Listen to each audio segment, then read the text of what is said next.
বেশিরভাগ মানুষ তাদের লক্ষ্য পূরণ করতে পারে না, কারণ তারা লক্ষ্য নিয়ে ঠিকমতো পরিকল্পনা করে না এবং নিজের ক্ষমতার ওপর পুরোপুরি বিশ্বাস করে না। বিজয়ীরা জানে তারা ঠিক কোথায় পৌঁছাতে চায় এবং কিভাবে পৌঁছাবে। সমস্যা এলে কখনো এড়িয়ে যাবে না, মুখোমুখি রুখে দাঁড়াবে। মনে রাখবে, সমস্যাহীন জয়ে কোনো আনন্দ নেই, আর সব সমস্যার সমাধান আছে। সমস্যার মুখোমুখি হতে হবে। সমস্যা থেকে পালিয়ে বেড়ালে কোনদিন সমাধানের দরজা খুলবে না। সূর্যের মতো দীপ্তিমান হতে হলে প্রথমে তোমাকে সূর্যের মতোই পুড়তে হবে। আপনার আজকের সিদ্ধান্তই এক মুহূর্তে আপনার কালকের ভাগ্যকে রূপান্তরিত করতে পারে, তাই সিদ্ধান্ত বুদ্ধির সাথে নিন। আপনার বর্তমান পরিস্থিতি আপনার জীবনের সম্ভাবনার সীমা নির্ধারণ করে না, তারা কেবল আপনি কোথা থেকে শুরু করবেন তার দিশা নির্ধারণ করে। কেউ আজ সফলতার ছায়ায় বসে আছে, কারণ তিনি বহু কাল আগে সফলতার বীজ পুঁতেছিলেন জীবনে। একটি ছোট আশার কিরণ ও আপনার জীবনে সমস্ত দুঃখকে ভুলিয়ে দেওয়ার জন্য যথেষ্ট। আপনার সফলতার জন্য যা দরকার তা হল পরিকল্পনা, এবং পরিকল্পনা মানচিত্র, এবং আপনার গন্তব্যে এগিয়ে যাওয়ার সাহস যোগায়। জীবনে প্রতিকূলতা কষ্ট না পার করলে সফলতার স্বাদ পাওয়া অসম্ভব। কাজের কারণে আমরা কখনো ক্লান্ত হয়ে পড়ি না, আমরা ক্লান্ত হয়ে পড়ি দুশ্চিন্তা, হতাশা এবং বিরক্তির কারণে।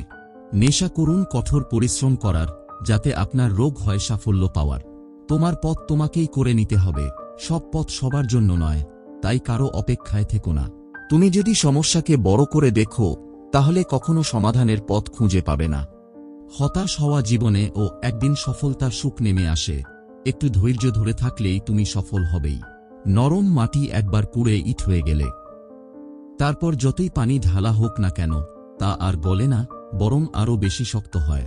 যেদিন আপনি আপনার ভালো চিন্তাকে খারাপ চিন্তার উপর চাপিয়ে দিতে পারবেন, সেদিন জীবন আপনা আপনি সুন্দর হয়ে উঠবে। যদি উঠতে না পারো, তবে দৌড়াও।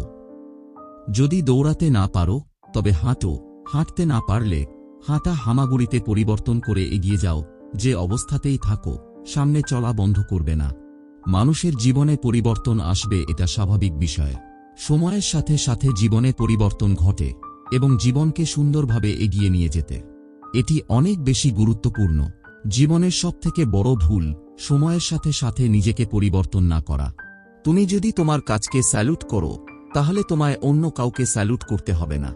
কিন্তু যদি তুমি তোমার কাজকে অসম্মান করো, ফাঁকি দাও কিংবা অমর্যাদা করো, তাহলে তোমাকেই সবাইকে স্যালুট করে যেতে হবে।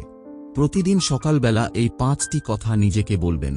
আমি সেরা, আমি নিশ্চয়ই পারব, সৃষ্টিকর্তা সর্বদা আমার সঙ্গে আছেন, আজকের এই দিনটা শুধু আমার। যদি কোনো লক্ষ্য অর্জন করা অসম্ভব মনে হয়, তবুও লক্ষ্য বদল করবে না, তার বদলে কৌশল বদলে ফেলো।